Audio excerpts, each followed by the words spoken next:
చాలా తక్కువ మాట్లాడతారా వశిష్ఠ గారు? కథలు రాయటంలో, సినిమాలు తీయటంలోనేమో దిట్ట, బయటకు వచ్చి తక్కువ ఏం కాదు, మామూలు జనరల్గా మాట్లాడతాను, బట్ కొంచెం రేర్. రేర్ అంతే. చిరంజీవి గారిని కలిసినప్పుడు కూడా ఇంతేనా ఉంది ఫస్ట్? అసలు ఇది కూడా లేదు, సైలెంట్. ఆయన వచ్చి ప్లే బటన్ నొక్కారా? ఈ సౌండ్ నాకు ఇక్కడ వినిపించేది. అవునా? నా సౌండ్ నాకు వినిపించేది, dub dub dub dub.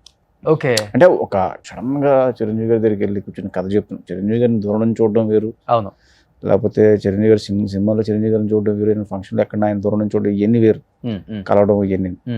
But కథ చెప్పడానికి వెళ్ళినప్పుడు ఒక డైరెక్టర్గా నేను చిరంజీవి గారి కథ చెప్తున్నాను అన్న ఫీలింగ్ ఉండదు చూసారా? ఓకే. ఒక విపరీతమైన ఆనందం, అందులో భయం ఉంటుంది, మళ్ళీ ఒక టెన్షన్, ఇవన్నీ స్టార్ట్ అవుతాయి. ఓకే.